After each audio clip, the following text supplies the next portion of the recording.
Здравствуйте, уважаемые соотечественники и гости нашего канала. Сегодня 25 октября 2025 года, суббота. Сегодня мы на нашем канале будем рассказывать о правозащитной платформе Dayanj, которая создана недавно и которая ведет свою огромную работу по оказанию правозащитной помощи нашим гражданам, консультаций и защита наших граждан перед этим диктаторским режимом, то есть защита гражданских и политических прав наших граждан. Я представляю сегодня на нашей площадке Диана Дадашева. Это одна из руководителей этой группы, правозащитной группы Dayanj. Диана, здравствуйте. Здравствуйте, добрый вечер. Добрый вечер. И Лала Абдурахманова. Она тоже является членом этой группы правозащитной платформы Dayanj. Лала, здравствуйте. Здравствуйте. Вот. Начнем, если вы позволите, девочки, начнем с Лалы. И я буду вопросы вам задавать, а вы будете отвечать. Уважаемые зрители, уважаемые гости нашего канала, вы знаете, что Лала Абдурахманова недавно была в ОБСЕ и от правозащитной платформы Dayanj сделала огромные выступления, ежедневные выступления. Она очень доступно, подробно объяснила всем присутствующим о ситуации в Туркменистане, о нарушении прав человека, о том, что вот этот режим, который сегодня имеется, он является бандитским, он не защищает права человека, а только ищет, как этих людей ограбить, взять взятку и сделать коррупцию. Сегодня граждане Туркменистана находятся в ситуации, когда само государство их грабит. В открытую, допустим, Хаким Алибабского вилаята открыто говорит: принеси мне столько денег, я тебе решу проблему, не смотри на законы. Если хочешь жаловаться, иди куда хочешь жаловаться, президенту, в ООН, куда хочешь, открыто говорят. То есть Туркменистан превратился в криминальную страну, где процветает криминал, коррупция со стороны правительства, поэтому его отмечают одним из последних стран по значению коррупции, то есть последняя страна, после нас только Северная Корея. И Туркменистан тем самым своей вот этой политикой, да, государственной политики, правительства вот этой диктатуры Гурбангулы Бердымухамедова и Сердара Бердымухамедова, как таковой политики нету, одна коррупция, и вот эта политика, вот эта коррупция заставляет людей покидать Туркменистан. Эти люди оказываются в Европе, в Турции, в России, там они попадают в нелегальную зону, то есть через какое-то время у них заканчивается срок действия паспорта, они обязаны нелегально оставаться, работать, платить деньги местным правоохранительным или другим органам, там делать криминальные операции, и потом эти деньги перечислять в Туркменистан, опять же, нелегальным путем, потому что официальных перечислений невозможно в Туркменистан. Ни один банк не принимает платежи, ни один банк не дает конвертацию реальную по 20, дает по государственному курсу, то есть ты в 6 раз меньше получаешь денег, если даже тебе удастся перечислить. То есть вот такие сложности бывают, и после этого, как эти деньги поступают в Туркменистан, это, естественно, они оказываются в кармане чиновников, потому что надо платить взятку направо, налево и так далее. То есть государство делает криминал, люди вынуждены покидать Туркменистан, вынуждены делать криминал там, нелегально работать, нелегально находиться, вынуждены зарабатывать и отправлять деньги домой. Нелегально переводят в Туркменистан эти деньги, и нелегально в Туркменистане, опять же, коррупция забирает эти деньги. То есть нелегал, бандитизм, коррупция порождает следующие криминальные операции. Вот на это мы сейчас обращаем очень внимание большое с разными государствами, мы рассказываем им, если вот этот криминал не остановить в Туркменистане, он будет распространяться на Европу, на Турцию, на Россию и так далее. Поэтому надо с Туркменистаном что-то делать. Надо остановить этот безобразие, беспредел в Туркменистане. То есть передача власти от отца сыну, передача власти от отца дочке, полностью лояльные люди к этим вот трем человекам, а на остальное они даже не обращают внимания и позволяют делать криминал И гарантом этого криминала является Сердар Бердымухамедов. Я вкратце описал ситуацию. Более подробно мы сейчас вот у наших правозащитников смотрим, как это обстоит дела.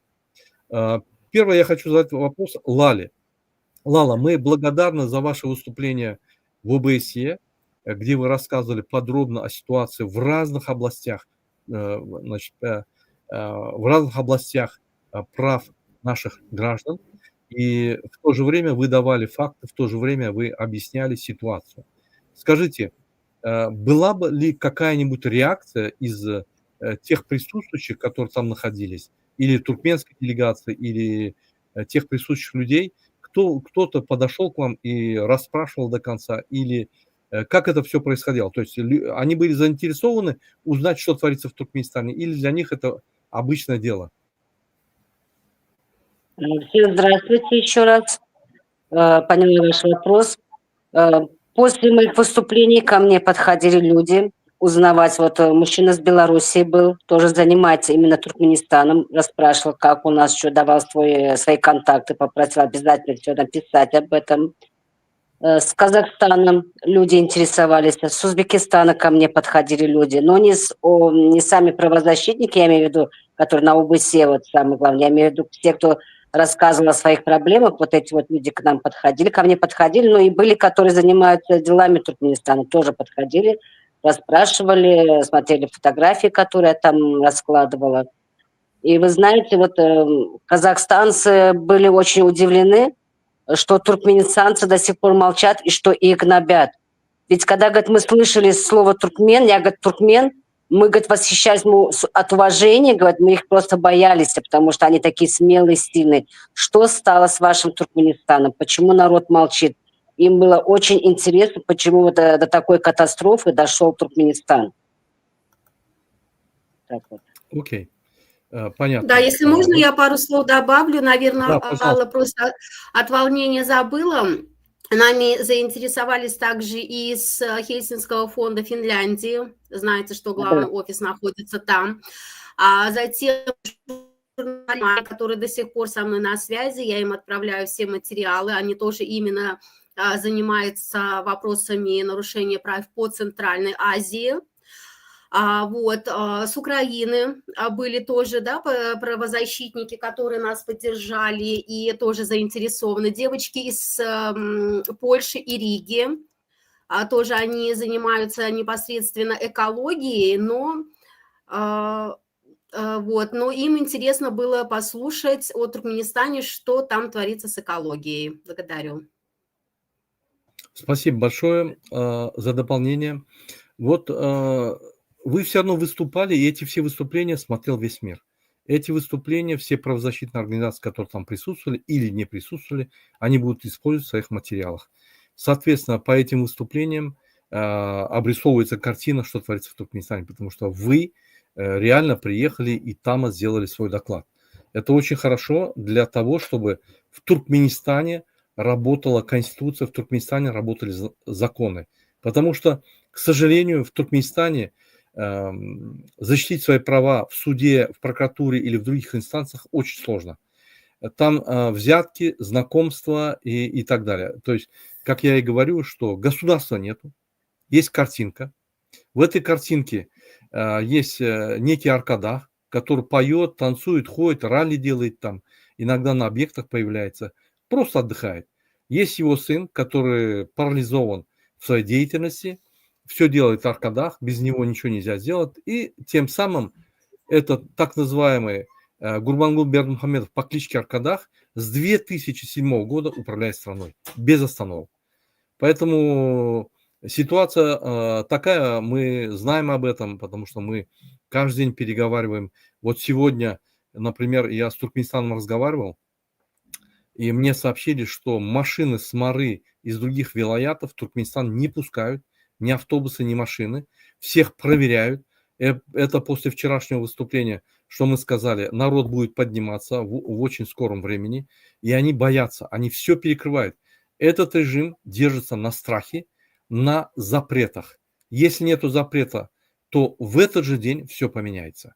То есть запрещая свободно ходить людям, запрещая с других вилаятов приезжать в столицу, запрещая, фильтруя этих людей, запрещая внутри Ашхабада находиться больше 2 человек вместе и так далее, тем самым они удерживают власть. Вот если они этого не будут делать, они не смогут удержать власть.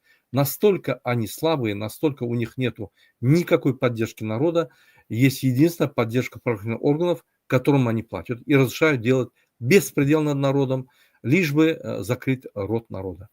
Вот на эту тему я бы хотел задать Диане вопросы. Диана, вот вы занимаетесь ежедневно правозащитной деятельностью на своей платформе. Много ли граждан к вам обращается? Ой, я хочу сказать, что достаточно. Да, вот, допустим, если рассматривать тенденцию прошлых годов, вот когда мы еще все были в каких-то определенных группах по правозащите, это было очень маленькое количество. Сейчас звонки, письма, то есть люди перестали бояться. А вот вы говорите, что страхом можно удержать власть, но это ошибочное мнение. Да, до какого-то предела возможно, но я думаю, что как раз-таки этот предел уже настал, когда уже и страхом людей невозможно будет удержать, потому что люди боятся до какой-то определенной кондиции. Но когда они видят, что в каждом доме сейчас уже происходит горе, уже страх теряет смысл. Ну, поэтому никаким страхом они больше это не удержат. Кейсов у нас достаточно много. Мы работаем, можно сказать, 7/24. Не жалеем сил для того, чтобы помочь нашим гражданам. И если вот вы позволите, я хотела бы по ОБСЕ немножко рассказать, чтобы нашим гражданам было понятно. Я заметила такую тенденцию, наблюдая, как проходит вот ОБСЕ со стороны. Все страны Центральной Азии – это склоки, да, это, допустим, приезжает делегация какая-то, называя себя там НПО, допустим, кроме Туркменистана. Туркменистан, конечно, даже настолько не уважает своих граждан, даже не считает нужным приехать и как бы в диалог вступить, да, на ОБСЕ прийти, я имею в виду. А вот другие, Казахстан, там, Кыргызстан и так далее. Но если вы заметили, посмотрите, как европейцы отреагировали на жалобы своих граждан. Меня это очень сильно поразило и удивило, и я бы хотела, чтобы об этом услышали наши граждане Туркменистана, как на самом деле должны реагировать правительства. Они выступали так: наши дорогие, уважаемые граждане, вот мы сейчас на ОБСЕ услышали вашу проблему, и мы просто находимся в шоковом состоянии. Неужели в нашем государстве так происходит? Спасибо, что вы сказали нам о проблемах граждан. Мы обязательно эти все вопросы решим. Спасибо, что вы приехали. Это говорят делегация своим НПО, которые рассказали о тех или иных вопросах. Хотя я знаю, что на местах тоже решаются, да? Они не ругались с ними, им не парировали всякими там придуманными фактами или еще чем-то. Они это восприняли, что естественный процесс, приехали пожаловались, и они им сказали: мы обязательно решим, и плюс благодарим вас, что вы рассказали о нарушениях прав человека. А у нас ни диалога, а если это диалог, то это диалог страха, силы, да, например, мы считаем себя силой, а они нас хотят запугать страхом. Вот я хотела немножко вот это тоже подметить, чтобы наши граждане знали, как должно обращаться правительство и относиться к своим гражданам с уважением. Да, вы говорите о нормальной стране, где есть государство, где есть парламент, где есть правительство, где есть суды независимые, где есть НПО, где есть гражданская активность, где есть гражданское общество. К сожалению, у нас вот этих атрибутов никакого атрибута нету. Честно говоря, у нас нету гражданского общества. Мы его создаем. За 34 года правления диктаторов они смогли уничтожить полностью гражданское общество. Мы его сейчас создаем, поднимаем, вот прям с углей поднимаем. Все возрождается. И это очень хорошо, это меня радует, потому что очень многие люди начинают быть активными, жалуются, видео, фото отправляют, просят о помощи и так далее. Это говорит о том, что сейчас вот в стране у народа возникла потребность защиты своих прав, потребность жить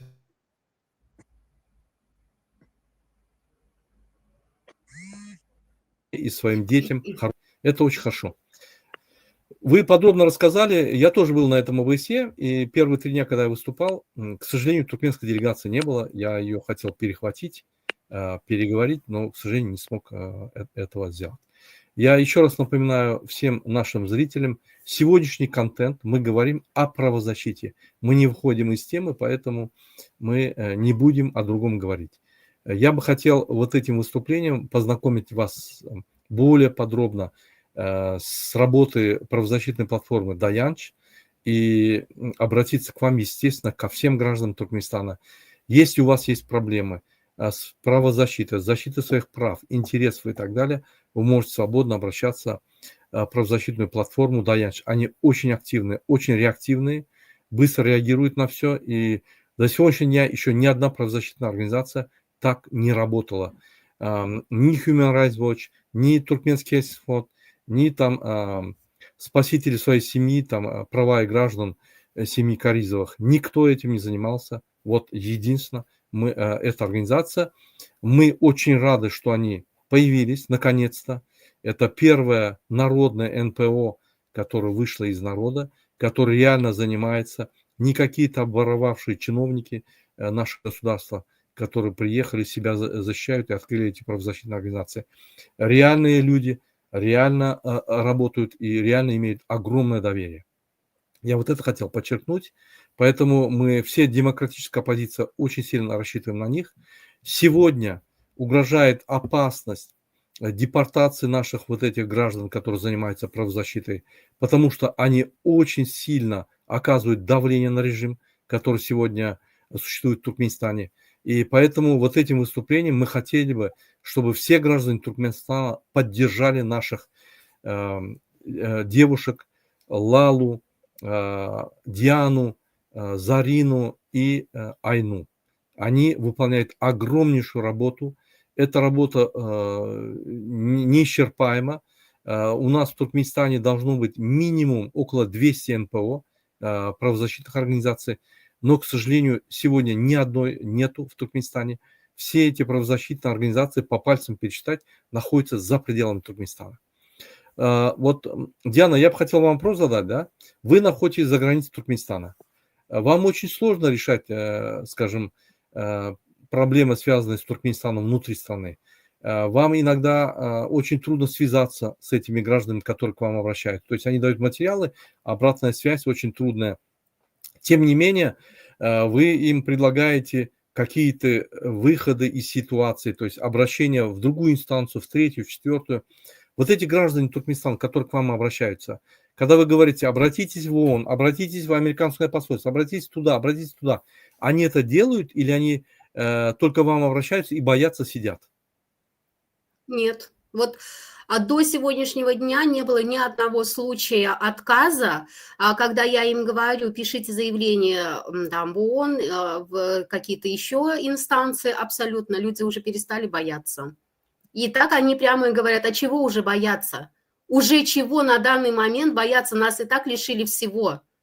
Кого-то лишили документов, кого-то пенсии, кого-то права на выезд, на воссоединение семьи и так далее. Поэтому это, на данный момент нет, уже люди не боятся ничего. Это радует. И даже они нам пишут письма такие, что мы несем сами ответственность за риски, которые нам, если будут угрожать, так и так далее, да, мы вам об этом, конечно, напишем и сообщим, но мы берем на себя ответственность за риски, потому что так жить уже невозможно.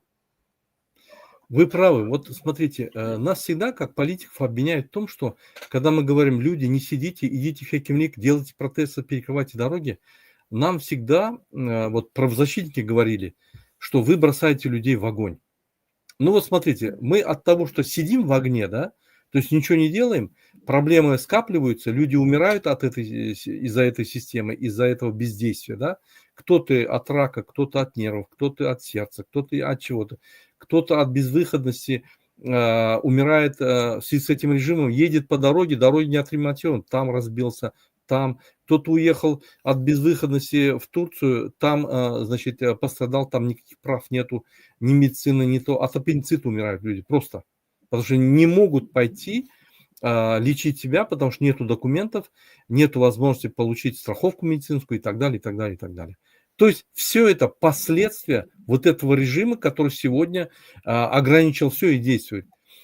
вкратце, если объяснить, допустим, вы лежите в операционной системе, вам надо срочно аппендицит выразить. И человек, который это должен сделать, говорит, я это сделаю, я официально назначенный врач, вот я официальный президент, я официальный национальный лидер, я это сделаю, вы не волнуйтесь, успокойтесь. Идет в другую комнату, делает открытие объектов, кофе пьет, там, на гитаре играет, ну, в общем, ерундой всякой занимается, а человек, и человек умирает, он даже не приходит туда проверить, он умер или не умер.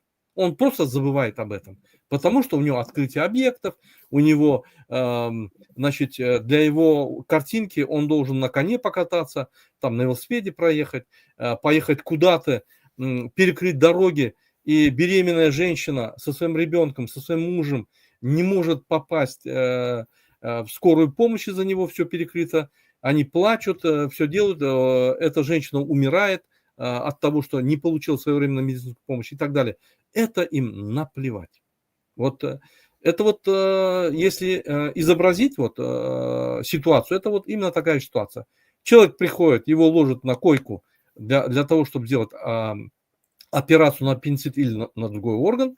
Человек, который должен делать, выходит, говорит, это я, вот мои инструменты, я врач, я ответственен за эту операцию, меня назначили, все, меня народ избрал, я это сделал, уходит в другую комнату и на коне катается, на велосипеде, на машине восьмерки делает, песни поет, там, встречается с кем-то, с кем не надо, едет в какую-то страну, просит деньги, или свои интересы там рассматривает, племянников там надо поддержать, Дубай едет.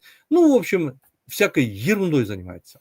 А этот человек, который, скажем, народ, лежит на операционной кушетке, он так и умирает, они даже не приходят, потом они говорят, умер, кстати, я не успел сделать, там не извиняются, ничего такого нету. Вот смотрите, женщина с ребенком умерла. Даже не извинился, даже не вышел, даже не сказал. Никто ничего не сказал. Они, как всегда, вот 3-4 года рот закрывают всем и себе, как будто этого не было. Это вот их борьба против реальности, против открытости, против прозрачности и против правды. Замолчать, закрыть всем рот, никто ничего не должен знать и сидеть. Но сегодня это не работает, потому что сегодня Даянш выступила, сегодня политики выступили, сегодня уже Центральная Азия закрутила. Оно сейчас набирает обороты, и это охарактеризует их реальный образ вот этих вот диктаторов, что они не то, что народом избраны, да они просто народ ни во что не принимают. Для них умер кто-то из народа, из-за них по барабану. То есть как после этого говорить им национальный лидер, национальный герой, наш президент уважаемый, наш президент сын национального героя Аркадага. Как вот эти слова можно говорить? Какое надо иметь лицемерие? Вот я обращаюсь к пожилым людям Туркменистана, гражданам Туркменистана, мы их называем предатели народа. Как можно после этого обращаться и говорить: о великий господин государь Аркадаг, если бы не ты, мы бы уже все умерли. Так из-за того, что он есть, мы умираем. Если бы не он, мы бы не умирали. То есть все наоборот. Вот в этой ситуации очень трудно защищать права человека. Меня радует то, что вы рекомендуете людям обратиться в ООН или туда-туда, и люди идут уже. Они уже ничего не боятся. Они уже знают, все равно умирать. Все равно уже дошло до того, что единственный метод защитить свои права – это идти в ООН, это идти в американское посольство, это идти во все эти организации, которые не связаны с Туркменистаном, к сожалению. Потому что на территории Туркменистана это уже невозможно сделать с учетом вот этих государственных институтов и государственной власти. Скажите, пожалуйста, вот если в ООН, в Туркменистане внутри не получается, какая дальнейшая процедура? Как вы дальше поступаете с этими людьми, у которых проблема? То есть как вы их защищаете или как вы им помогаете, чтобы они смогли защитить свои права? На самом деле мы не ждем абсолютно. Пока они идут, пишут там, мы в это время уже работаем как бы с международными структурами, потому что мы понимаем, что никакого ответа даже от структур ООН в Туркменистане не получим, потому что все работает под Туркменистан. Да, именно. И вот в понедельник как раз-таки мы будем заявлять об этом на международных площадках, потому что они получают зарплату, они получают наши личные деньги из нашей личной казны, И они не хотят помогать, в наглую не хотят помогать нашим гражданам. И поэтому мы решили в понедельник поднять этот вопрос на международном уровне и заставить их исполнять свои обязанности. Так как ООН не реагирует, мы сразу же здесь такие же копии писем плюс сопроводительные письма пишем во все международные структуры. Все осведомлены о проблемах тех людей, права которых были нарушены и чьим кейсом мы занимаемся. То есть надо полагать, что в ближайшее время будут только увеличиваться жалобы и заявления туркменских граждан во всех международных организациях. То есть если раньше спецдокладчик не смог найти материала для того, чтобы оказать давление на власть Туркменистана, что они нарушают международные конвенции, соглашения, элементарные права граждан, которые даже указаны в международных конвенциях, которые они не подписали. Туркменистан обязан это соблюдать, потому что это сейчас норма, мировая норма. Значит, я думаю, что если давление будет оказываться, что какие-то подвижки по-нормальному должны произойти в Туркменистане. То есть власть должна будет обращаться на права граждан. Или вы так не думаете? Ну, я не знаю, эта власть, скорее всего, не обратит внимания ни на что, на власть я абсолютно не надеюсь, но как минимум международные институты и институты правозащиты внутри Туркменистана мы работать заставим. А вот по поводу власти я сомневаюсь, потому что когда власть несменяемая, она становится невменяемой, вы это прекрасно понимаете. И без того, как убрать эту власть, ничего не поменяется. Потому что если за 34 года ничего не изменилось, и они именно творят геноцид над туркменским народом, это уже только геноцид, по-другому я это назвать не могу. Демографический кризис ужаснейший демографический кризис, и погибшая женщина в положении, да, с малышом, это огромное звено в демографии, которое мы опять-таки потеряли. Туркменская нация вымирает, и они это не понимают до сих пор. Да, может быть, это пусть они этнические узбеки, неважно, но граждане Туркменистана.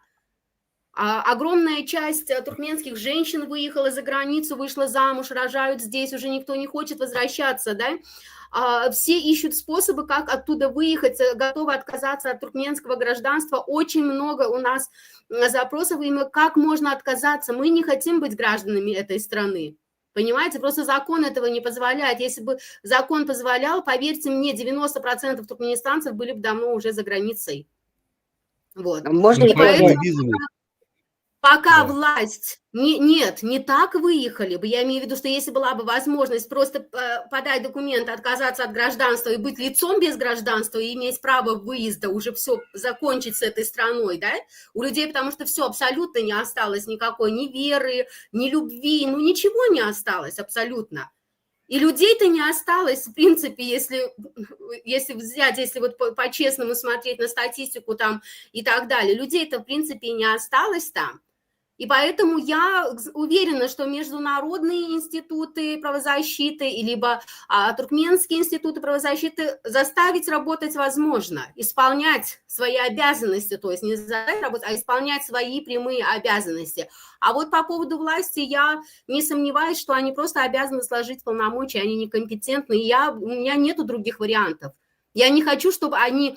что-то поменяли, они не поменяют. Абсолютно они не поменяют, потому что это же надо суметь признать. А как люди, бандиты, преступники могут признать свое преступление? Это там из 100 тысяч человек один приходит и говорит, да, я вот совершил это преступление, закройте меня. Остальные же никто не признаются, их ищут, проводят расследование и так далее. То же самое они же никогда не признаются. Это же тюрьма. Им грозит тюремный срок за такие преступления. Естественно, они ни в чем не признаются. А пока человек не признается, он и не изменит как бы обстановку в стране. Поэтому это только сложить полномочия и больше ничего, потому что они некомпетентны. Это недееспособная власть абсолютно, ни в чьем лице.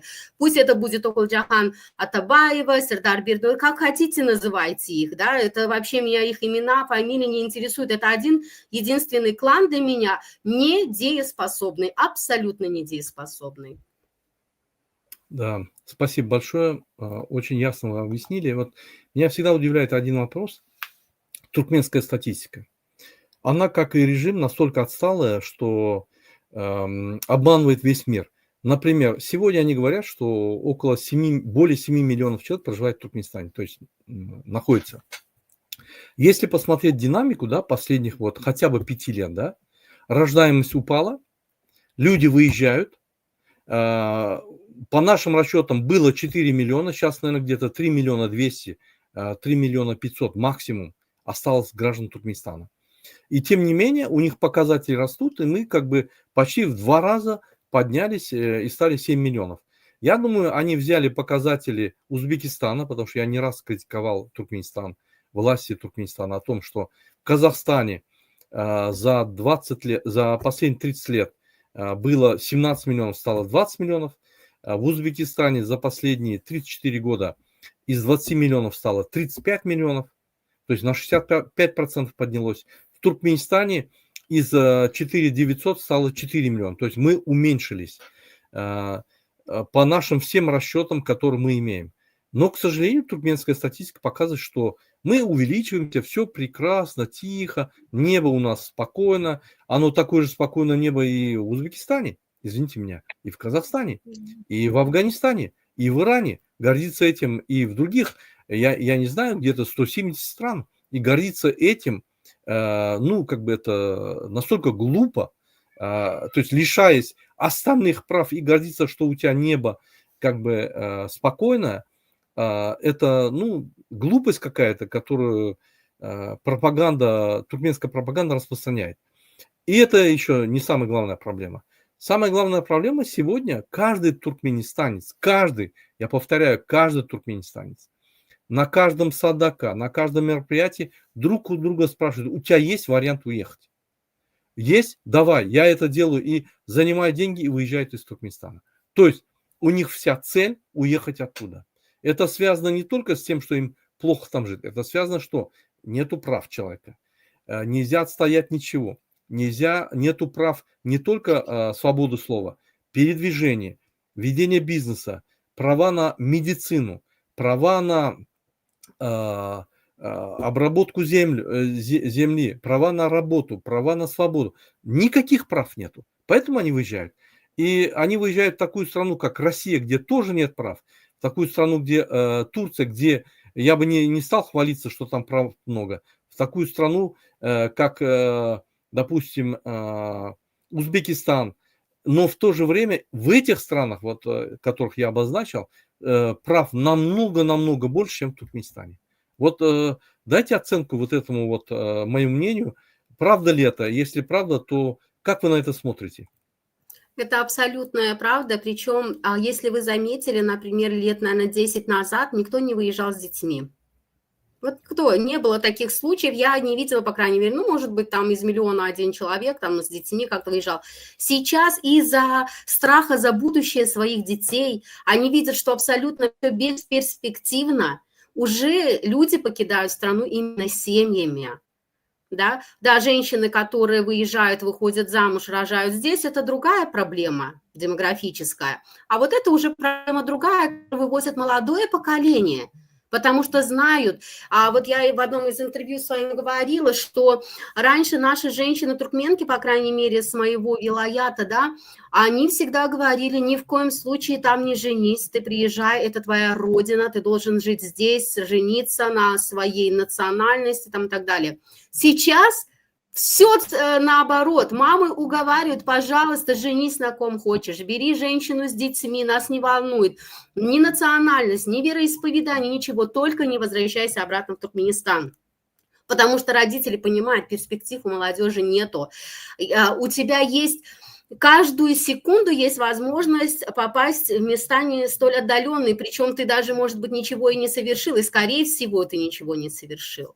Да? И они боятся за своих детей, потому что полиция избивает, там комитет постоянно отслеживает тебя, там, куда ты лайкнул, куда ты там зашел и так далее. То есть миграция просто повальная. Я же вам говорю, это не просто миграция, а люди нас спрашивают, как можно отказаться от туркменского гражданства. Уже они доведены до истеричного состояния, которые они просто не хотят это гражданство. Просто закон не позволяет этого. Поэтому, а статистика, о которой вы говорите, они обманывают мир. Я хочу сказать, просто они и обманываться-то рады, понимаете? Очень удобно все устроились. Эти обманывают, те рады обманываться, и нам, гражданам Туркменистана, нельзя этого больше допускать. Нельзя, чтобы они обманывали, а те, другая сторона, вторая, рада была обманываться. Нам нужно заявлять о правонарушениях постоянно. Причем мы подали уже огромное количество кейсов, не буду озвучивать сколько, потому что многие из тех кейсов, которые нам предоставили люди, они не хотят публичности, да? Им самое главное, чтобы защитили их права. Кто-то хочет публичности, кто-то не хочет. Мы сохраняем конфиденциальность. Пожалуйста, мы, как другие, не требуем, запишите видео. Нам достаточно подтверждение документальное. И все, что да, вот по такой-то статье такие-то права нарушены, мы сделали вот это, прикладываем все это в документ и отправляем. Нам главное, чтобы было правонарушение в той или иной сфере и так далее. И поэтому я думаю, что машина уже начала работать. И она начала работать против режима. Да. Вот я бы хотел добавить, да, что вы смогли поднять уровень правозащитной деятельности общей, да, и в Туркменистане, и снаружи, на новый уровень, потому что вот такого не было. Конечно, у нас вот работал только Туркменский фонд, и то он выбирал досье, который будет заниматься. Они не такие оперативные, реактивные. Они, надо отдать должное, они занимаются, они иногда добиваются успехов, они пишут свои доклады и так далее, надо отдать должное, но они не такие реактивные и оперативные. С вами вот, когда мы работаем, мы озвучиваем проблему, мы даем документы, мы даем это, буквально в этот же день уже все письма уходят. То есть это очень оперативно, и мы считаем, что вот вы наверстываете все упущенное в правозащите. Дорогие зрители, Почему, дорогие... Да, извини, говорите. Ага. Туркменистанцы, с нами в эфире Диана Дадашева, она является членом правозащитной платформы Даянч. Лала Абдурахманова, это наша героиня в ОБСЕ, она тоже занимается правозащитной деятельностью. Никто им ничего не платит, они самостоятельно взяли за это дело, самостоятельно занимаются. И я хочу попросить обратить все международные организации, правозащитные, Human Rights Watch, Amnesty International, Хельсинкский фонд и другие фонды по правам человека обратить на эту правозащитную группу, потому что они подняли правозащиту в Туркменистане на новый уровень. Такого еще никогда за всю историю Туркменистана не было. Первое. Второе. Я прошу поддержать их, потому что они охватывают 85% оппозиции и граждан Туркменистана.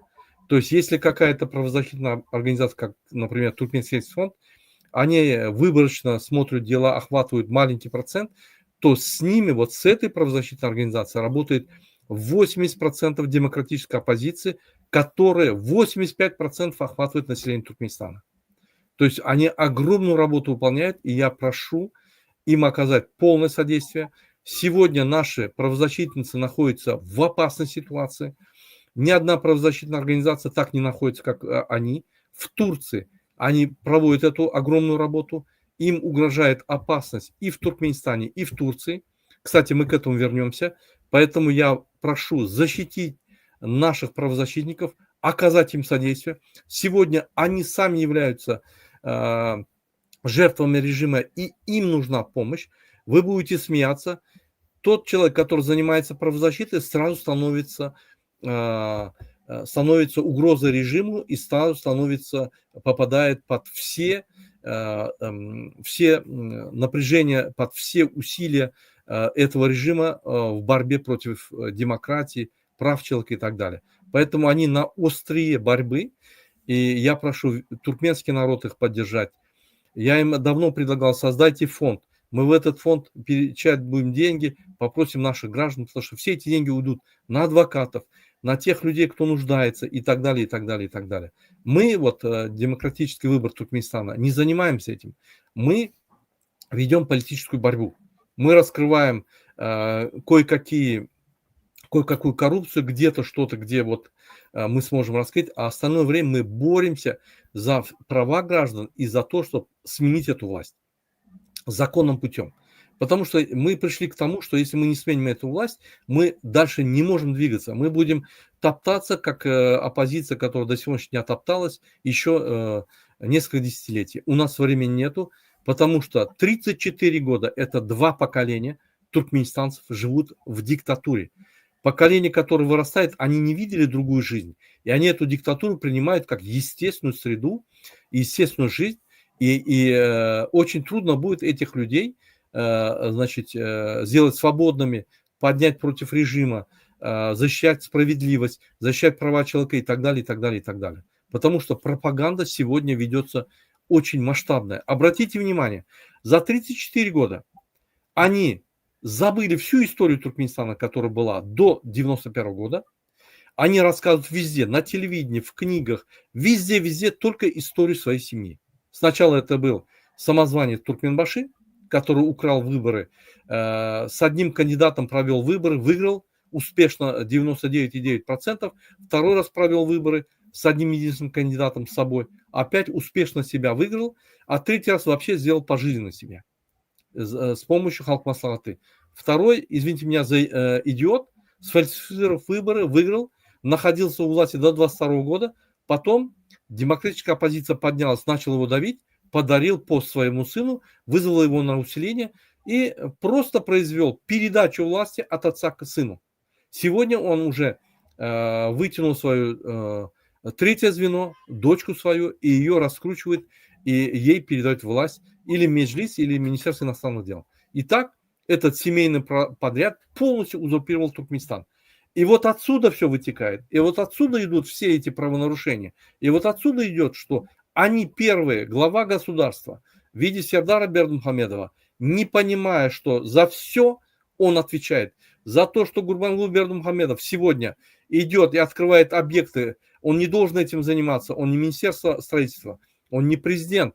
Он должен идти в Меджлис и разрабатывать идею, национальную идею Туркменистана, идею возрождения Туркменистана, стратегию Туркменистана. Этот человек, как и раньше, с 2007 года воровал на строительстве больших объектов, также идет и продолжает воровать дальше. У него только статус поменялся. Сейчас он национальный лидер, издал закон, что его трогать нельзя, опять же, нарушив права остальных граждан Туркменистана, потому что по Конституции все мы одинаковы, никто не должен себя выносить сверх Конституции, он себя вытащил другим конституционным законом через сына. И теперь за все несет ответственность Сердар Бердымухамедов, который даже не понимает, где он оказался и как, извините за выражение, его задницу папа использует. То есть такая смешная ситуация, я думаю, только в Туркменистане. Вот я бы хотел у вас спросить, наши дорогие правозащитники, в связи с тем, что вы очень активно стали, вы подняли на большой уровень правозащиту в Туркменистане и за рубежом. Оказывается ли вам давление в Туркменистане или в Турции? То есть угрожает ли вам что-нибудь или режим вас боится? То есть какое отношение режима к вам? То есть какие у вас взаимоотношения с ними? Вы с ними боретесь, это понятно, но какие они против вас ведут свои вот дела? Как это происходит? Расскажите, пожалуйста. Ну вот если по поводу меня брать, потому что Лали они навряд ли смогут угрожать, потому что они всегда боятся, когда у человека есть второе гражданство, как бы они там ни бахвальством вот этим не занимались, но они этого, естественно, боятся, связываться с гражданами еще какой-то определенной страны. Вот по поводу себя я хочу сказать, что давление на меня и на мою семью началось с 2021 года, когда вышло мое первое интервью на канале у журналистов, и они были юристы и плюс журналисты, да, команда. Вот. После этого начали вызывать в комитет маму девочки, с которой я выступала, это мой классный руководитель Зыкова Любовь Андреевна, начали на нее давление, она очень много плакала, потому что и граждане Туркменистана, ну, то есть наши сограждане от нее отвернулись, с ней никто не разговаривал. Если знаете, в те времена еще как таковых там активистов, гражданского общества вообще не существовало абсолютно. Вот.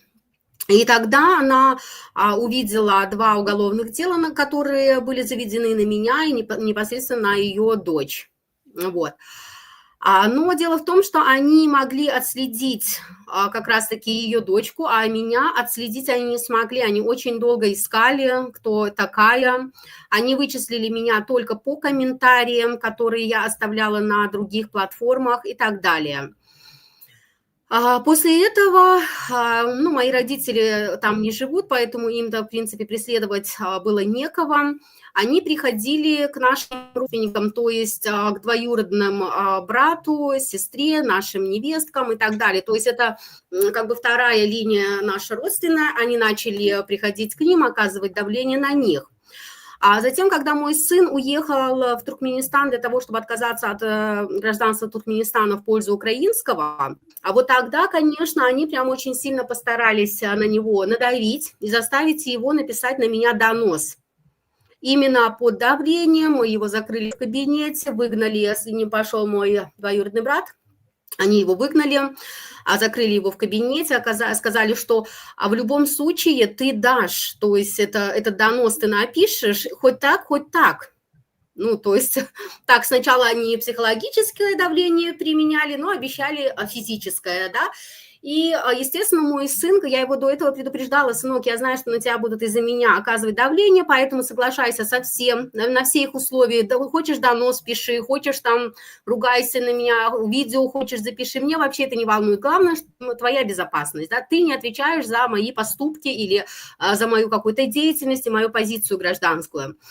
А в итоге его, конечно, заставили написать донос, он был шокирован таким отношением, потому что как бы основную часть уже как такой подростковой своей жизни он провел в свободной стране, в Турции, да, у него прошло замечательные вот эти годы подростковые, и он был шокирован произошедшим там, что вот так вот, говорит, они меня заставляли писать то, что вы не говорили, мама, никогда, ни в комментариях вы не писали этого, ничего такого не происходило.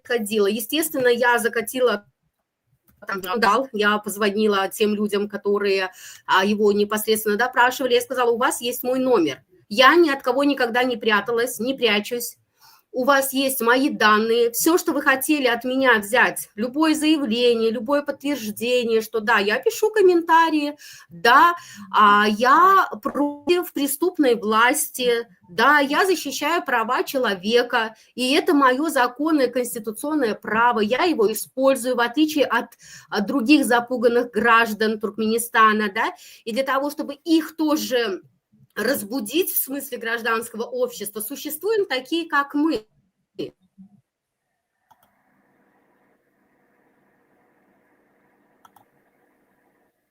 Связь что-то прерывается, или у меня, или у вас. Что вы так... У Дианы, наверное, связь что-то. У Дианы, да? Окей. Ага. Я прошу прощения у наших телезрителей. Связь прерывается, видать, интернет, проблемы с интернетом у Дианы. Мы не будем говорить, что это режим у Дианы, поэтому пока она появится, мы начнем задавать вопросы Лале. Лала, а вам кто-то угрожал по телефону или на ваших родственников вот от имени нашего государства, то есть Туркменистана, или нет? Угрозы какие-нибудь были? Угрозы были в комментариях, но я на них внимания не обращаюсь. Это, как всегда, работа МХМ, или как их называют, это я уже знаю. Только так вот то, что со стороны Дианы на мужа тоже давление было оказано, расспрашивали о Диане, звонили им, о Диане расспрашивали, где она, что и чем она занимается, со школы там спрашивали, когда она с России там вернулась, вот Диане вот было. Мне пока еще таких прямых вот угроз обо мне еще пока... было время, когда я только выступала, первое время, когда начала выступать, вот на двоюродного брата спрашивали про меня, где я нахожусь, у меня квартиру хотели отобрать в СИДе. Ну, я уже на второе выступление выступила, и меня оставили в покое. Вот такое было. Окей. А вот такой вопрос. Вот тех людей, которых вы защищаете, им угрозы бывают? То есть, допустим, они с вами связались, передали материал, вы начали их защищать. Им угрожает власть за это? То есть запугивают, угрожают, или как это происходит? Вот кого мы защищаем, им пока запугивания нету, я не слышу, потому что это же все скрытно ведется. защита. Понятно. Они не знают, кто к нам обращается, потому что это все скрытно, это все, знаете, вот как должна вестись. Не как Я не некоторые хочу вас, правозащитные. я не хочу ваш профессиональный секрет раскрывать, и вы не должны это говорить. Скажите, пожалуйста, у вас есть ваши источники, ваши, ну, не сотрудники, а источники, с кем вы работаете в Туркменистане? То есть уже свои, то есть уже те люди, которые с вами работают, допустим, приносят досье, ведут работу с людьми и так далее, в Туркменистане? В Туркменистане есть, которые нам помогают, которые нам сообщают о проблемах в Туркменистане. Есть такие люди. Окей, окей. И я вот еще один вопрос хотел бы вам задать. Вот вы были в ОБСЕ, съездили, приехали. Вам никто за это ничто не угрожал на сегодняшний день? Мне не угрожал, но оказывается давление на Диану, на Зарину, больной вот, еще больше там на других активистов вот угрозы начались. Вот то, что начали вот Дианина родственника спрашивать, где она, вот звали на Зарина к родителям, началось давление очень сильно, у нее отец очень больной. И я хочу предупредить Туркменистан и одну правозащитную организацию, они о себе знают, если не дай бог что-то с Дианой случится или с Зариной Ахтямовой, будут две стороны виноваты. Мы Туркменистан будем обвинять, и еще одна сторона, они себя знают. Это из правозащитной организации. Понятно. Не дай бог их кто-то тронет. Будет все по закону будет сделано. Понятно. Вот Диана пытается с нами войти в связь, видать, у нее с интернетом проблемы. Поэтому вот ваша группа состоит из 4 молодых девушек. Вот вы работаете, да? Каждый из вас выполняет какую-то определенную работу. Вы очень организованно работаете, потому что реактивность ваша очень большая. И сегодня для защиты прав человека нужна скорость защиты. Потому что если дело тянется и рассматривается долго, люди разочаровываются и потом не обращаются в правозащиту, уходят на другой вариант, на коррупцию или же поступают как-то таким образом, что вредят себя, кто-то убивает, кто-то вешает, кто-то под поезд бросает, кто-то покидает Туркменистан. То есть они из-за невозможности бороться, они теряют надежду и бросают страну, уезжают. Это печально очень, поэтому мы все рассчитываем на государство, все от государства ждем, забывая, что государство – это всего лишь даже не 1%, 2% часть нашего населения. 98% – это мы, и государство – это мы, не вот эти 2%. Они просто ведут ту работу, чтобы сегодня все работало. Я имею в виду, ты пришел куда-то, вода была в кране, ты включил свет, свет был в кране, и не более. А все остальное, да, это соблюдение Конституции, это контроль власти, это контроль президента, чтобы он не воровал деньги, контроль чиновников, чтобы не воровали, это идти на выборы, это где бы мы ни работали, следили за каждым полицейским, чтобы не нарушал. Это наша работа, это работа граждан Туркменистана. И мы забыли об этом. Мы забыли, что мы должны это делать. И ввиду того, что мы это забыли за 34 года, появились коррупционеры, которые полностью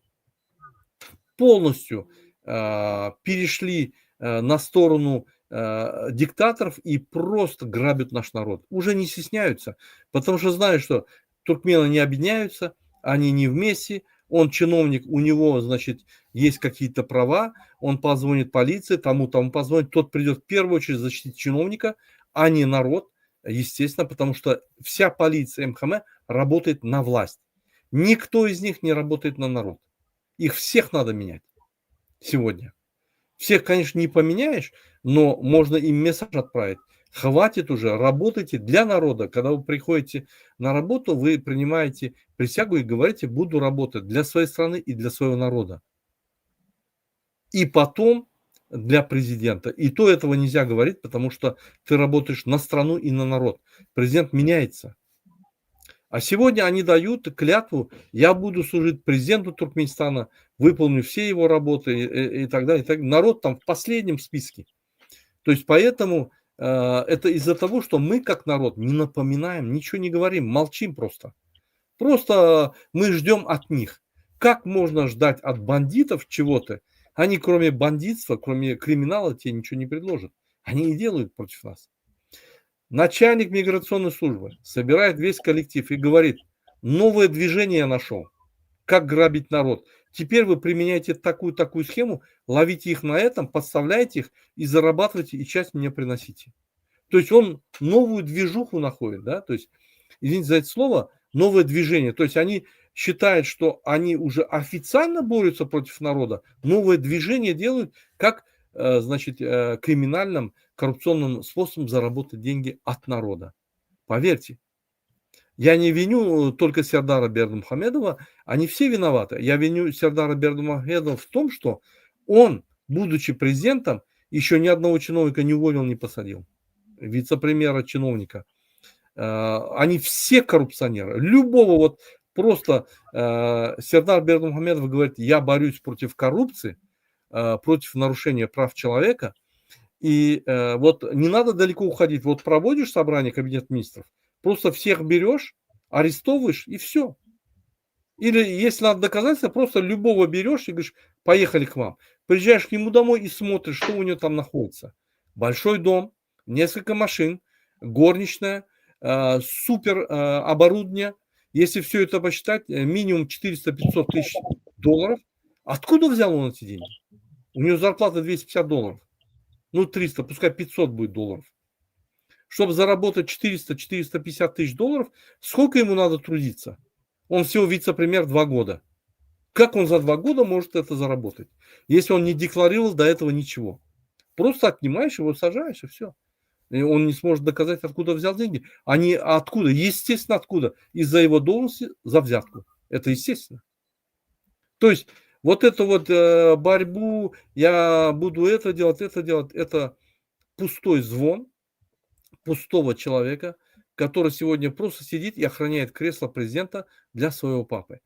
Сегодня Гурбангул Бердымухамедов, так называемый по кличке Аркадах, является и президентом, и управляет страной.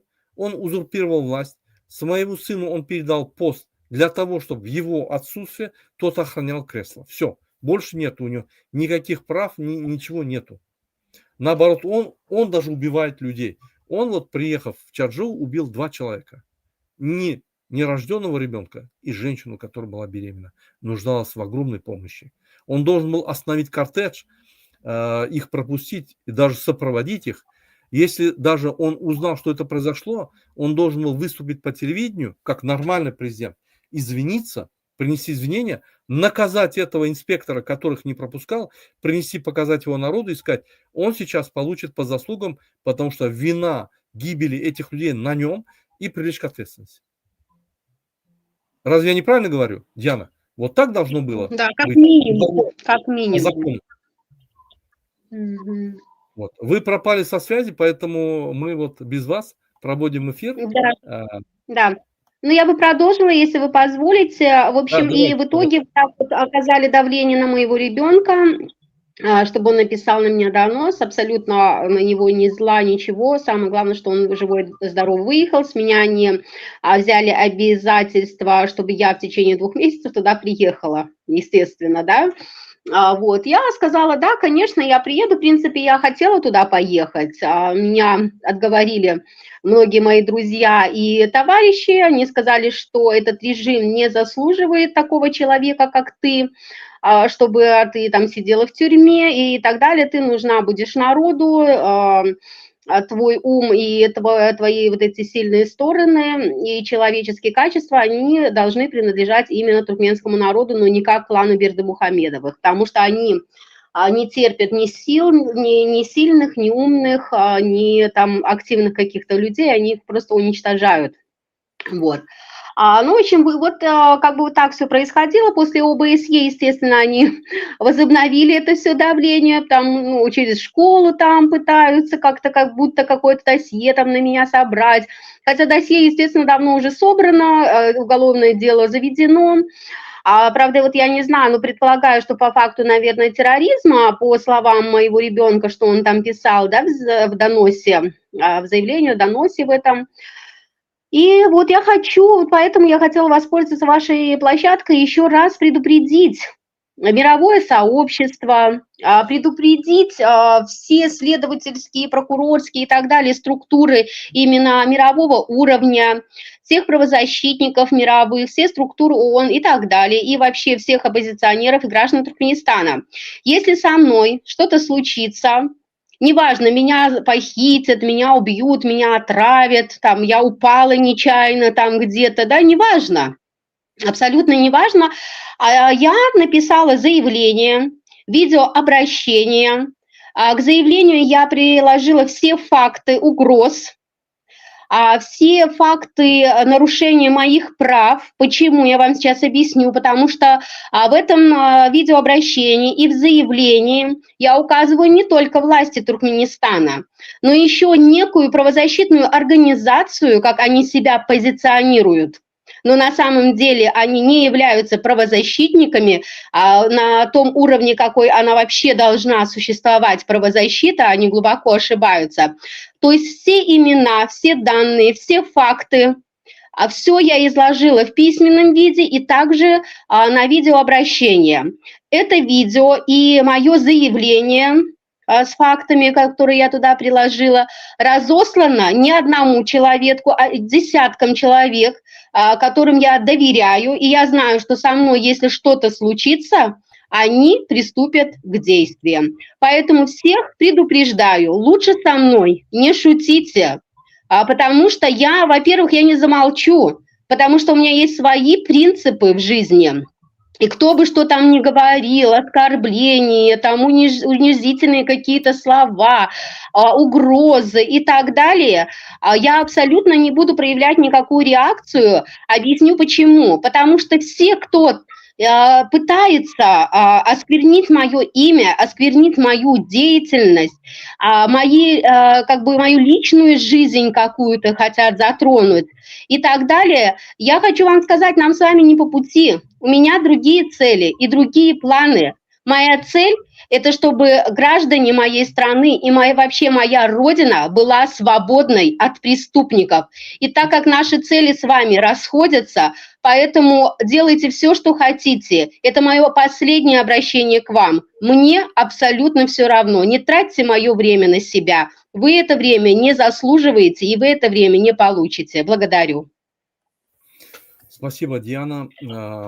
Диана Дадашева, одна из активных членов правозащитной платформы «Даянч». Мы послушали ее мнение.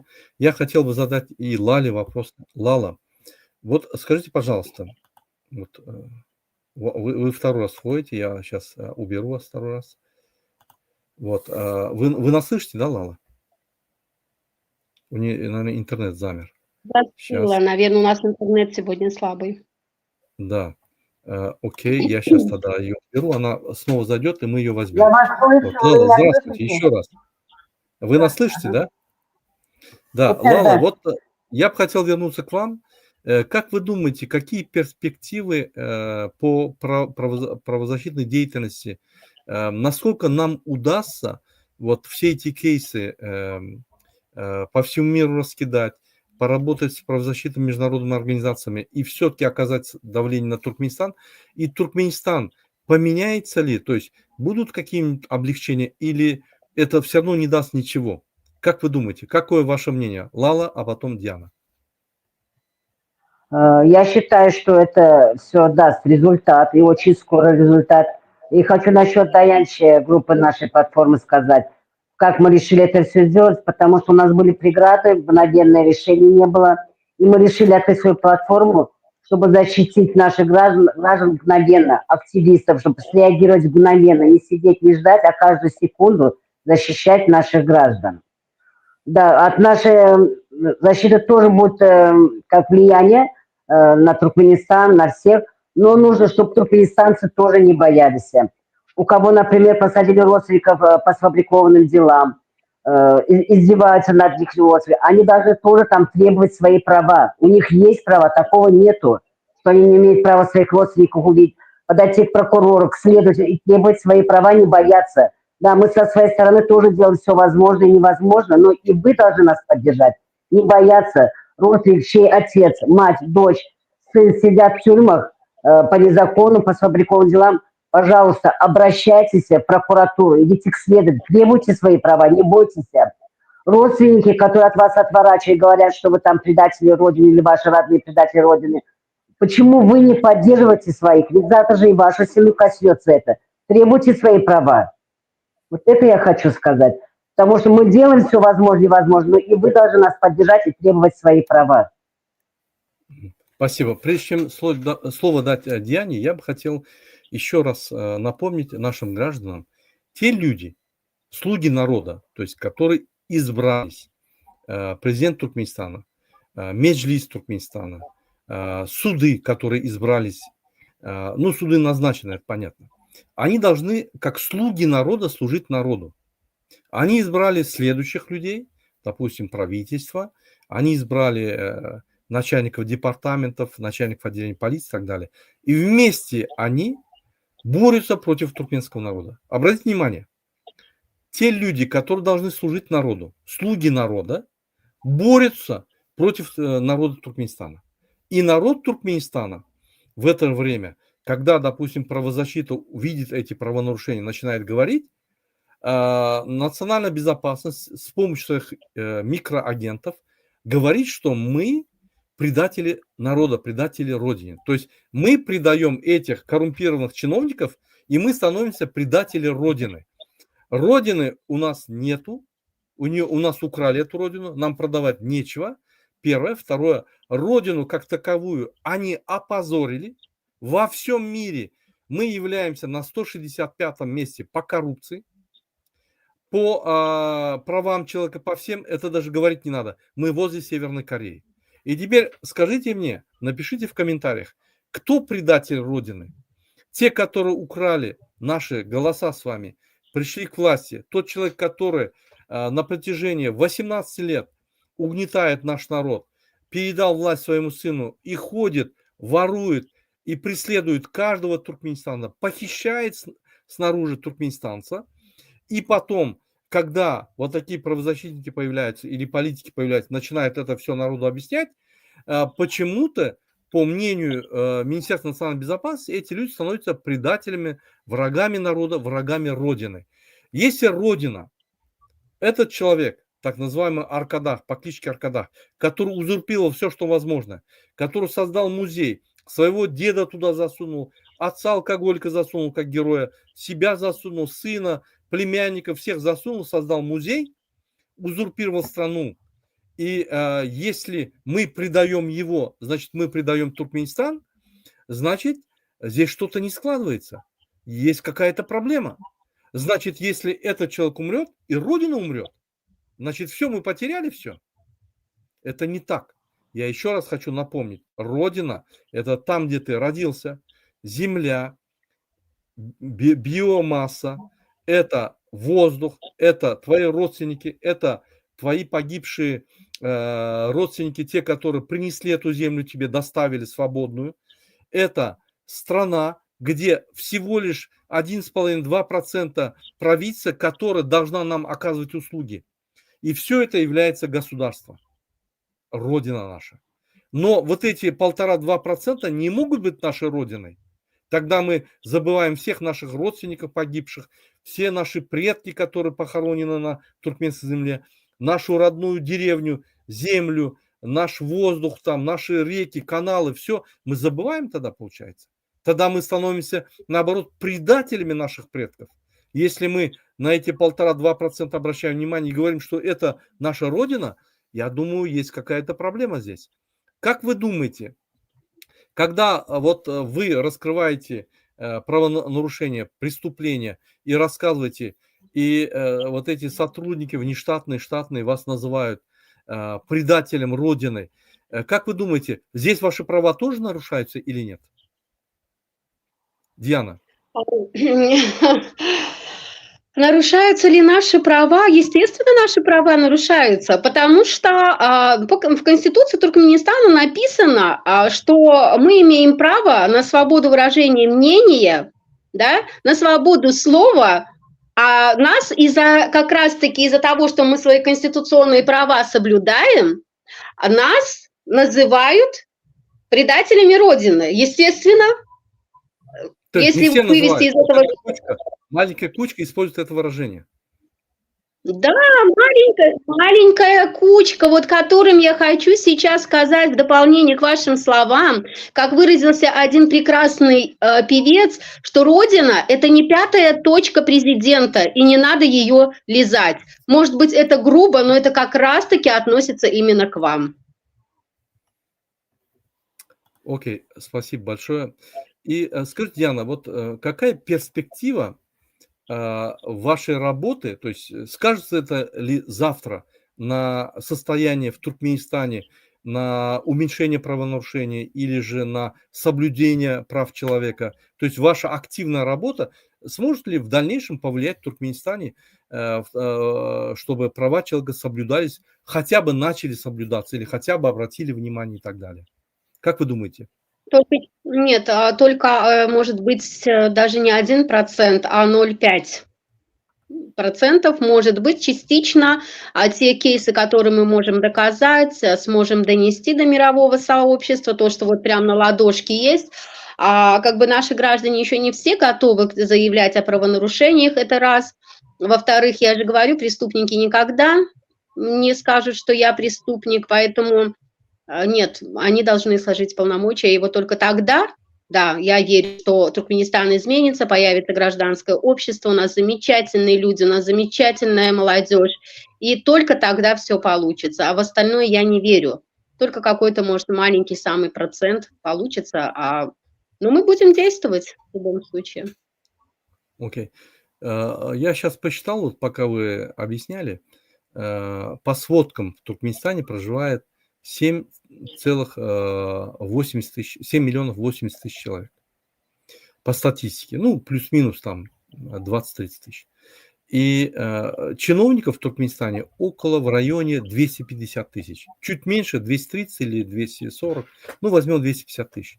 Тогда получается вот 3,5% всего, вот эти все чиновники, начиная с домоуправления, вот ты на улице ходишь, постовой, домоуправление, мэрия, там уборщица, президент, его аппарат президента, короче, все, кто на довольствие государства, государственные сотрудники, да, они составляют где-то около 250 тысяч человек в Туркменистане. Все вместе взятые. Хакимы, таможня, граница, все абсолютно. То есть это 3,5% населения. Вот из этих 3,5% населения реально коррупция мощно занимается где-то, ну, даже не 1%. И вот теперь мы эти 1% начинаем рассказывать, что они очень сильно делают коррупцию, и это вредит нашему процветанию, нашему движению вперед, наше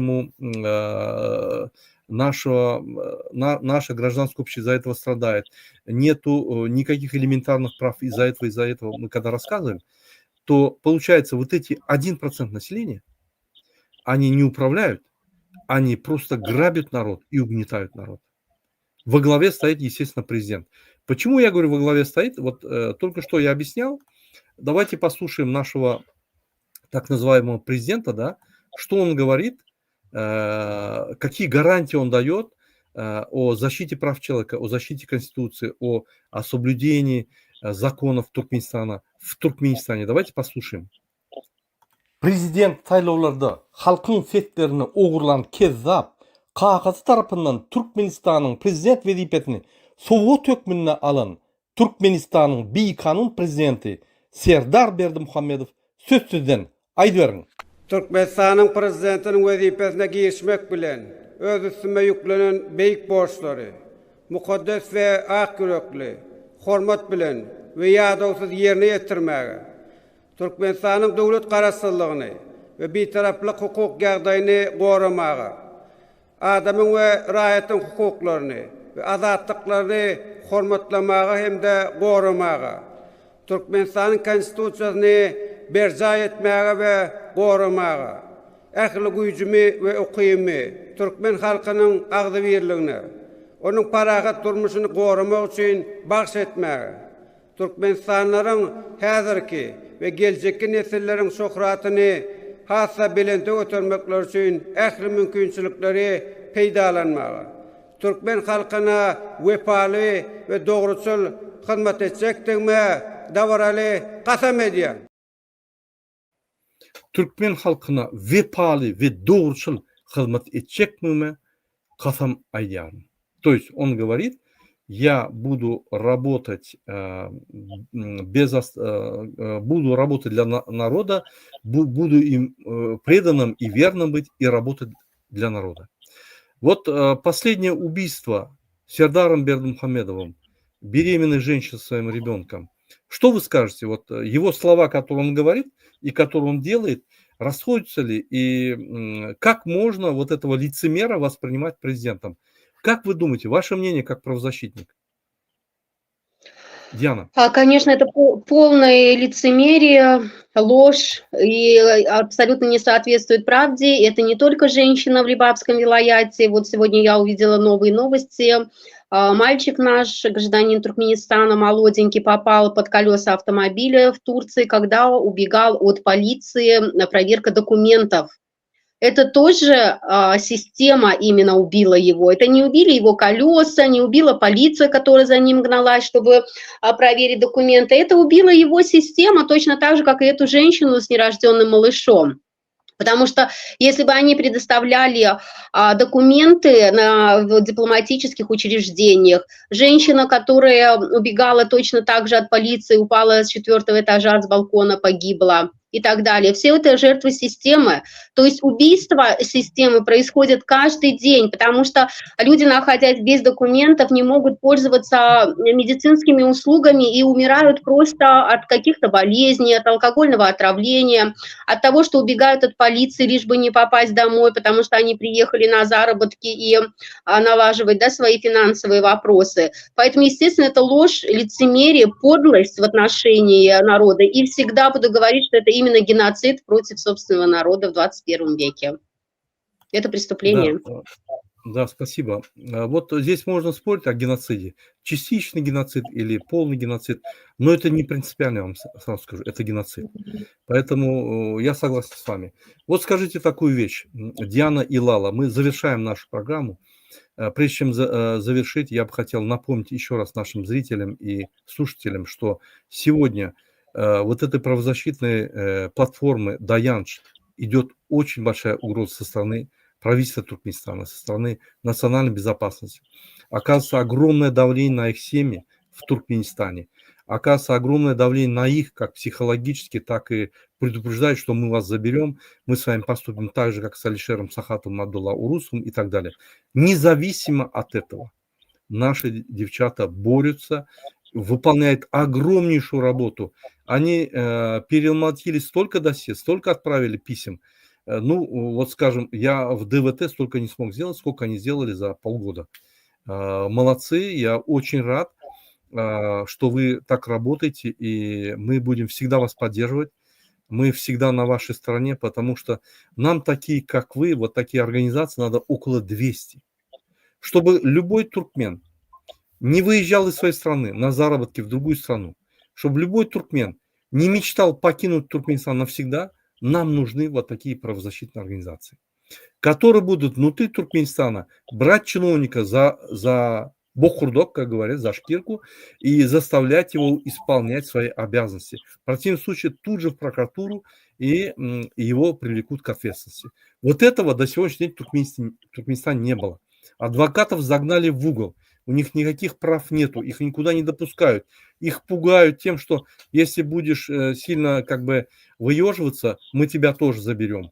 И они, бедные, тоже вынуждены лимитировать свою деятельность. Поэтому адвокатской защиты нету.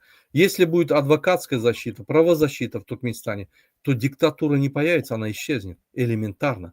Потому что Сердар, если не будет платить хорошую зарплату полицейским, то есть они перестанут брать взятки, если он не поднимет им зарплату от 450, 850 тысяч $1000, они не будут исполнять эти незаконные требования президента. Тогда Сердару придется работать над экономикой Туркменистана, приносить большую прибыль в казну и оттуда платить этим вот гражданам Туркменистана, полицейским, чиновникам, чтобы они не брали взятку. Сегодня Сердар Бердымухамедов и Гурбангулы, то есть семейный подряд, специально не платят деньги правоохранительным органам, Комитету национальной безопасности, прокуратуре, судам и полиции. Они платят от 100 до 200 долларов в месяц зарплату, заработную плату. И они изначально их толкают на преступление, изначально их толкают на коррупцию, изначально их толкают, говорят, остальные деньги соберете с народа. Эта практику ввел Ниязов. Когда к нему, я помню, я был в Туркменистане, это показывали по центральному телевидению. Вы знаете, по вечерам, когда кабинет министров проходил, Ниязов выступал, это крутили 3-4 дня. Вольно-невольно ты это увидишь. И тогда министр внутренних дел сказал, что вот мы институт, полиции сделали, нам нужны деньги и так далее. Он сказал, выйди на улицу, посмотри, сколько людей ходит, вот деньги. То есть он их толкнул на преступление. После этого они начали этим заниматься. И это продолжается. То есть государство изначально не платит полную зарплату, платит 100 долларов, 150 долларов полицейскому, прокуратуре и так далее, и говорит, остальное вы заработаете у народа. И поэтому вот эти правонарушения появляются, и поэтому, как вы говорите, везде нету ни одной области, где нету правонарушения. И нету ни одной области, где бы людям как бы не нарушили их права. И почему они не могут? Это не только прокуратура, это не только полиция. Они идут в суд, то же самое там. Потому что общая зарплата составляет, средняя зарплата составляет около 200 долларов. На 200 долларов никто, ни прокурор, ни начальник суда, ни начальник полицейского участка не сможет прожить и прокормить свою семью. Он обязан брать взятки, чтобы выжить. Но это настолько логично и элементарно. И вот эти вот Сердар и Бердымухамедов играют дурачка, что все классно, телевидение показывает, все хорошо, у нас небо свободное, все это достигается за счет запугивания, страха и запретов. Это не жизнь, это не та жизнь, которую мы избирали, или это не та жизнь, которую наши предки избирали. Поэтому мы и как политики и правозащитники против того, чтобы все вот эти благосостояния нам преподносили за счет лишения наших элементарных прав, свободы и выражения, свободы защиты своих интересов, право на медицину, право на работу, право на бизнес, право на все. Вот это все они как бы забирают и нам дают только мирное небо. Они не дают мирное небо, я хотел бы напомнить, это мирное небо есть в 165 странах нашей планеты, может и больше, да? То есть даже вот... Можно я коротко скажу? Причем это мирное небо они присвоили себе, хотя нейтралитет для нас взял Ниязов. И да. Это тоже не их заслуга. Даже не в этом. Даже если у нас не было бы нейтралитета, да, у нас было бы мирное небо, поверьте. Не было бы Гурбангулы Бердымухамедова, все равно было бы мирное небо. Посмотрите, в Иране мирное небо, в Афганистане мирное небо, в Узбекистане мирное небо, в Казахстане мирное небо, в Кыргызстане мирное небо, у нас мирное небо. Это не заслуга их. Это регион, он тихий регион, там нет такого, что как Армения, Азербайджан, там такого нету. Наш регион тихий. Все границы, все демаркализированы, никаких спорных таких вот территорий или спорных вопросов между странами нету. Если их не поднимать и не угнетать, да, вот, не нагнетать эту ситуацию, нету. Любой бы президент, даже Чебана поставили бы, все равно было бы мирное небо. То есть это не заслуга Гурбангулы Бердымухамедова. Это вот факт. Поэтому на это ссылаться именно не надо. Вот. Я бы хотел завершить на этом нашу программу и каждому из вас предоставить по минуте. Я бы хотел, чтобы вы напомнили еще раз о тех угрозах, которые осуществляются в ваш адрес и в адрес вашей семьи. Я бы хотел напомнить о той огромной работе, которую вы делаете, чтобы вы напомнили это нашему народу. Пожалуйста, слово вам. Начнем Диана, потом Лала. Ну, я хочу сказать, что угрозы поступали, поступают и будут поступать. Они не остановятся точно так же, как и мы. Система не бдит, но это уже бесполезно, потому что мы перешли уже совершенно на другой уровень. И естественно, вам сейчас уже ничего не поможет, вам только осталось сложить полномочия добровольно и уйти, потому что вы недееспособны. Об угрозах я, как и ранее сказала, уже сообщила во все инстанции всевозможные. И плюс ко всему я оставила видео, чтобы предупредить, от кого мне исходит опасность и угроза. И хочу обратиться к гражданам Туркменистана. Не бойтесь, заявляйте о своих правах. Если у вас забрали ваши права, это не означает, что у вас их нет. Благодарю. Спасибо, правильно сказали. Если у вас забрали ваши права на какое-то время, это не значит, что они исчезли навсегда. Они есть всегда, только это связано с тем, что вы должны их защитить. Спасибо. Лала, Заявите, пожалуйста, Оль. слово. Спасибо. Я хочу еще раз обратиться к властям Туркменистана и к одной из правозащитных организаций, которая угрожает Диане и Зарине, опасность от которых происходит опасность, что если что-то с Зариной или Дианой случится, что я буду действовать мгновенно, чтобы их наказали по закону. Это будет мгновенно, не день, не два, чтобы мгновенно я добьюсь, чтобы это сделали. И других активистов в этот раз, не дай бог, тронут, тоже буду теперь добиваться, чтобы мгновенно наказывали. Ни день, ни два, ни месяц, ни три, чтобы мгновенно находили и наказывали. Теперь у нас уже появился опыт, как это делать, как это все происходит. Поэтому власть Туркменистана, есть мы, правозащита, группа Даянч, и мы не дадим больше никого в обиду и требуем, чтобы Бердымухамедова и вся преступная власть сложили полномочия. От меня все. Спасибо большое. И если вы позволите, на этой ноте мы и закончим. Я благодарю Диану Дадашеву, Лалу Абдурахманову и правозащитную платформу Даянч за вашу огромную работу, которую вы делаете. Мы рады очень. Мы очень рады, что вы появились, что вы делаете огромную работу. Вот в этой работе сразу вас никто и благодарить не будет. Это только на протяжении какого-то времени результаты будут очень большие, и тогда народ отблагодарит за все, что вы делаете. Поэтому мы работаем не за благодарность, мы просто помогаем людям. Да, ну я хочу сказать, сытый голодного не поймет, так как мы сами прожили это все на своей шкуре, поэтому так как мы понимаем граждан Туркменистана в уязвимом положении, наверное, редко кто их может понять, особенно все старые НПО, которые уже давно живут за границей, живут в достатке, слава богу, пусть и живут в достатке дальше, да, но никто не поймет проблемы граждан так, как мы их понимаем, потому что мы это все прожили на себе. И хотим поблагодарить, Мурат Клычевич, и вашу команду за поддержку, и всех наших граждан, которые нас поддерживают. Благодарности мы не ждем. Наша благодарность будет тогда, когда наш народ и наша Родина будет свободна от преступной власти. Всего хорошего. Благодарности хочу подсоединиться, потому что я тоже хотела поблагодарить Мурата Клычевича и его команду за поддержку, за большую поддержку, и всех, кто нас поддерживает. Спасибо огромное. Спасибо. Как говорит Диана Дадашева, если у вас украли права, это не значит, что этих прав у вас нет. На этой ноте мы закончим, и я вам всем желаю огромных успехов, потому что ваши успехи – это помощь народу. И я думаю, что наши земляки к вам обратятся, и вы сможете им помочь. Только так вместе мы можем победить этот режим. До скорого. Счастливо.